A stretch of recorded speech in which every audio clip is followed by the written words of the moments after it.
Hi everybody, this is Mr. Lee, and this is actually going to be the final video for this unit. This one's called the General Math Representations for Accelerated Motion.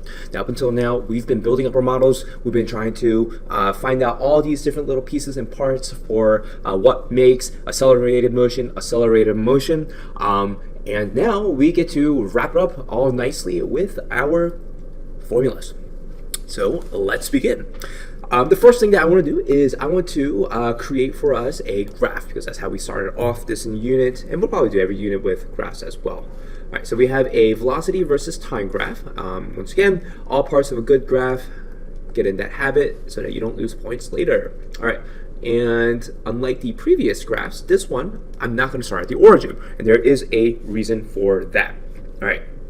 Now, we created a graph just like this by doing the ramp lab. And if you remember from the ramp lab, we came up with the law of falling bodies. So let's also create that graph. All right, so we have meters, position, time. It's going to create a beautiful little boom. There we go.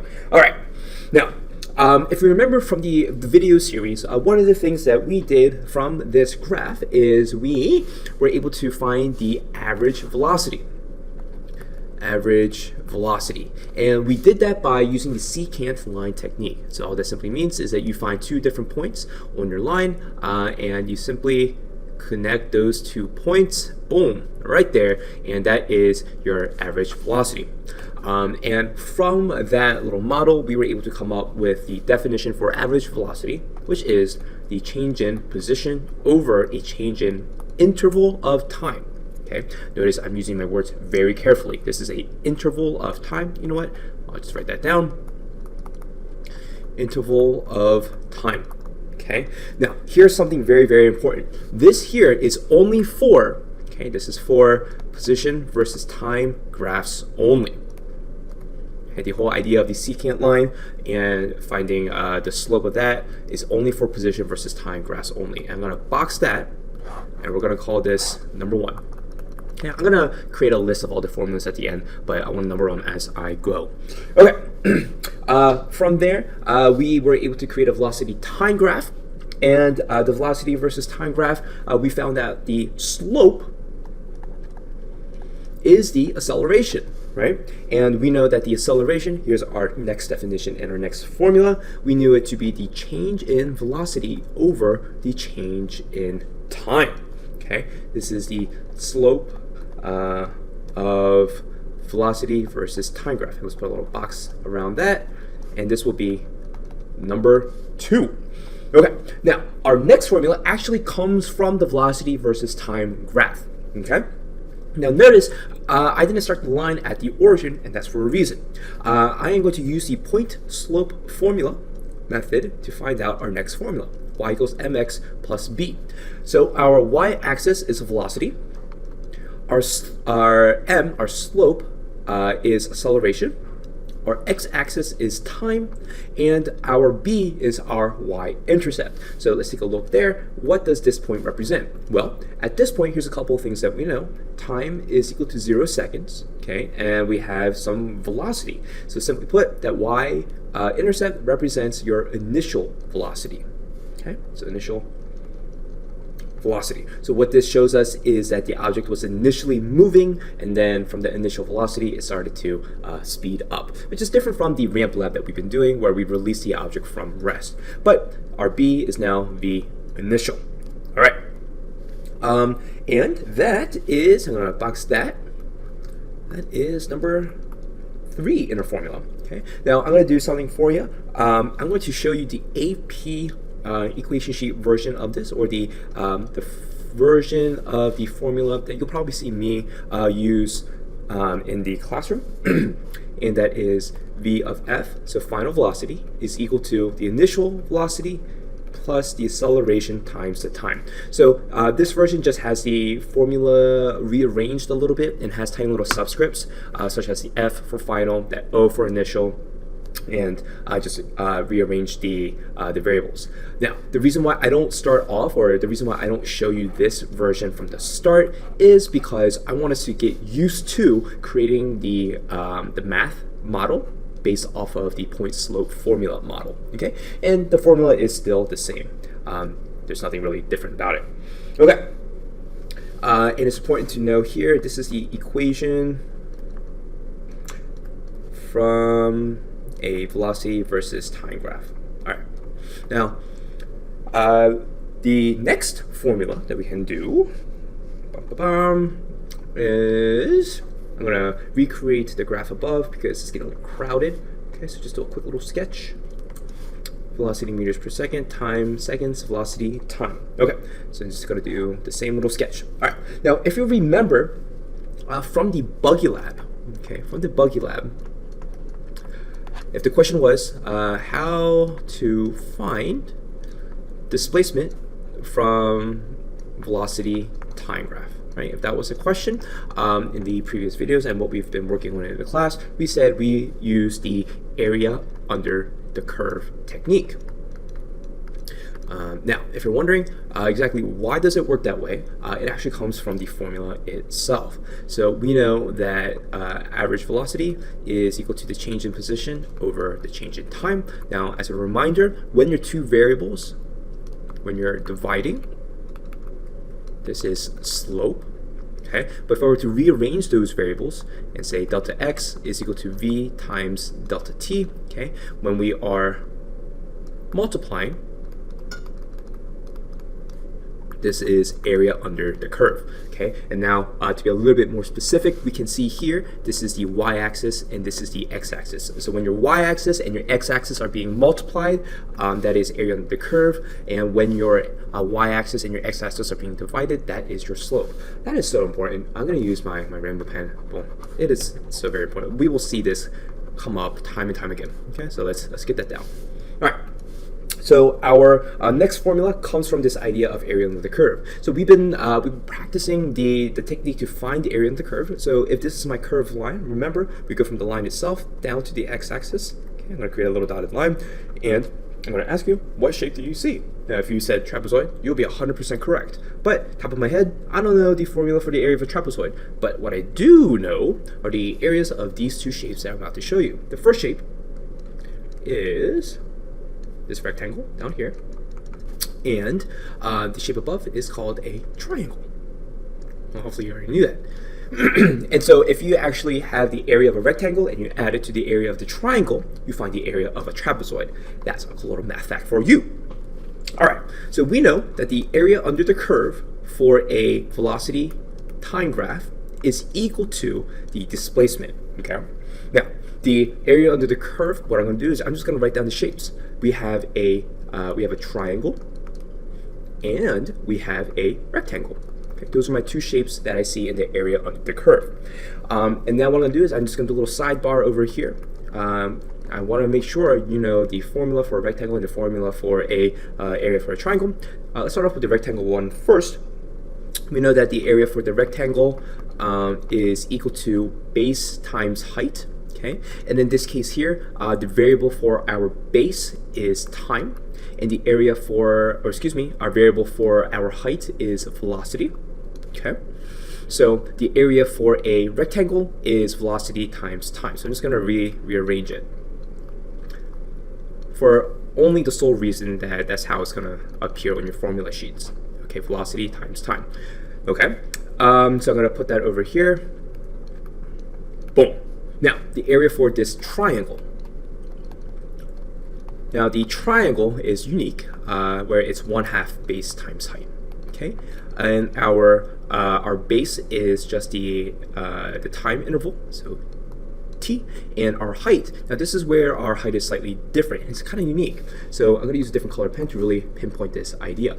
Up here, okay, and right there, this is our final velocity.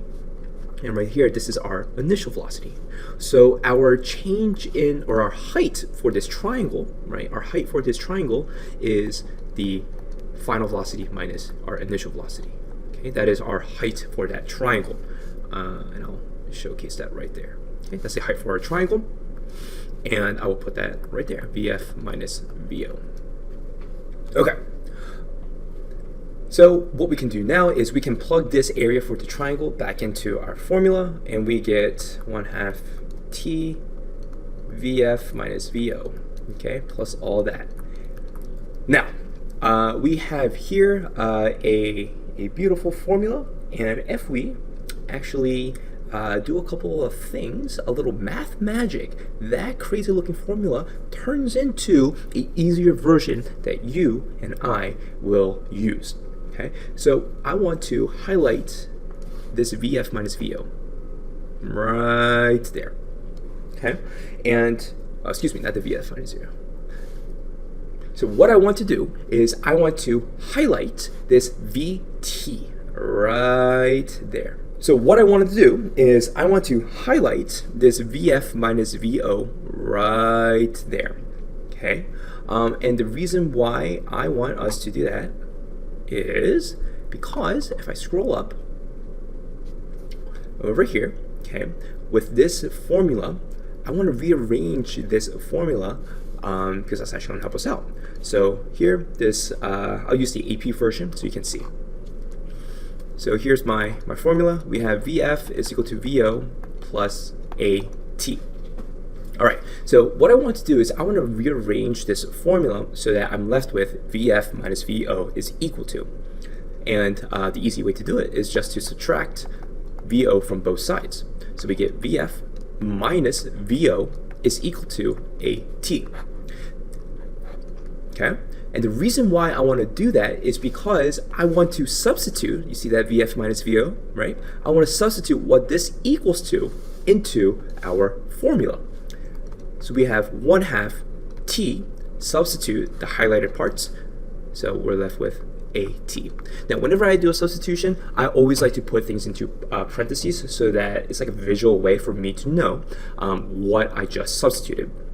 Because after this point, I can actually clean this up a little bit better. So this is 1/2 AT squared. Actually, let me write that a little bit cleaner. We have 1/2 AT squared, and the T comes from T times T gives us squared, right? So that's the area for the triangle. Now, because we have this, we're going to substitute that back in here. So we have delta X is equal to 1/2 AT squared plus VT. Wonderful. Okay, now just so that you are on the same page as me, okay, this delta X is the area under the curve for a velocity time graph, and this 1/2 AT squared, that came from the triangle. Now here's a little tip that I was given by my college professor, and I thought it always helped. Wherever you see a 1/2, chances are there's a triangle involved, okay? And this VT, that is our rectangle. So rectangle, triangle. Okay? And that is our formula. Okay? Put a little star next to that one, and that one is number 4. And of course, I will give you the AP version. The AP version looks a little bit more complicated. It is XF is equal to XO plus V initial T plus 1/2 AT squared. This is the AP version. Just to give you a sense of where that came from, if you remember, delta X is simply just final minus the initial. Okay, so they actually separated that delta into its part and moved it to the other side. And they moved the VT behind it, and they put the 1/2 AT squared all the way at the end. And the reason for that is because our variables, they wanted the variables here, our T is equal to the power of 0, right? There's no T there. Here, the T is to the power of 1, right? And here we have a T to the power of 2. So they just wanted to make the T's increase, okay? But this is the AP formula, and chances are in class, whenever you see me do some practice problems, or when you do the practice problems, you'll most likely use this version. Those are the 4 formulas that we have derived throughout this entire unit, okay? And so let's create a nice little list. Formula number 1 is the definition of average velocity, delta X over delta T. Okay. Formula number 2, we have A is equal to delta V over delta T. Formula number 3, we have VF is equal to VO, or initial, plus acceleration times time. Formula number 4 is equal to XF is equal to XO plus initial velocity times time plus 1/2 acceleration time squared. Okay, so those 4 formulas are what we call the accelerated motion formulas. And here's the most important part. Okay, in order for our formulas to exist, you must have constant acceleration. Now is a great time to remind yourselves the definition of acceleration. It is a speed up or a slow down. Okay, these formulas will only work if we have an acceleration. Now, mathematically, if your acceleration is 0, the whole equation kind of just like falls apart. But that's okay because the math will check it out for us. All right. On the AP formula sheet, there is one last formula that I will give you. And we're going to call that formula number 5. I'm not putting that in my little square. It's not something that we really discovered ourselves, but it is on there, and it's especially useful to have in case you need to use it. So we have Vs squared is equal to V initial squared plus 2 times the acceleration times the displacement. Okay? I always like putting the displacement in parentheses because A and the triangle next to each other, kind of looks like the same, right? The A and the triangle, so I like to separate them. All right. Now, if you're wondering, how can I find this? How can I find this? I'm not gonna go do it for you, but for those of you that are on the savvier math side and you want a little bit of a challenge, you can do it this way. Okay. So solve for time using equation number 3. Okay. And then you substitute this time into equation number 4. And then your final answer should give you equation 5. And if you do it, you know what? You deserve a cookie. If you don't like cookies, well, treat yourself to something that you do like. All right, so those are the 5 formulas. Later on, we'll give them a different name, but these are the 5 formulas that we have discovered throughout this unit. And the very last one, it is not on the AP equation sheet, and it's more of a concept and idea, but it's important to know. And that is going to be presented to you with an example. So create a velocity time graph here. All right, and we're going to create a nice little line, and we will say at that point, we traveled, let's say, 50 meters per second in 5 seconds. Okay, so if we moved 50 meters per second in 5 seconds, and I ask you, what is the average velocity? All right, so here's what we know. We know that average velocity is equal to the change in position over the change in time. Okay, so that's step 1.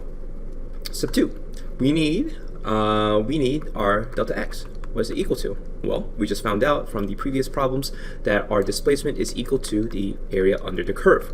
Okay, so let's find it, right? So the area under the curve here, if this is 5 seconds and that is 50 meters per second, this area under the curve is a triangle. And if I do the math, 1/2 times 50, which is 25, times 5 is 125 meters. All right, step 3. Let's put that in there. So the average velocity is equal to 125 divided by the total time. All right, and that just gives us 25 meters per second as the average velocity. Now, think about this. If this data point right there, if that's 50, where must 25 be? Right. So if this is here, if this is 50 and this is 0, that must mean that 25 is right there, smack in the middle. Okay. So if I were to create a line, okay. So if I were to create an average velocity line, it will look something like this. Now, for those of you with keen eyes, you can see something very unique happening. I'm going to highlight it to better explain what's going on. But you see this triangle up here? Right? That area of the triangle right there? Guess where we can find that triangle? You got it. That triangle is right there. Whoa! I hope that's what you're saying, because you know what? That's a little bit of math magic. So we can say that here, okay, this area is equal to this area. It's going to be the same area under the curve. So we can say that the average velocity is equal to roughly like the halfway mark, halfway-ish. Okay, so in case you need to find it, we can find it mathematically, but if we are given something as clean as this, using this method, we can see that it is half of that triangle. Okay, it only works with the triangles. If you have a trapezoid, you gotta do it this way. All right, and that's it. Bye-bye.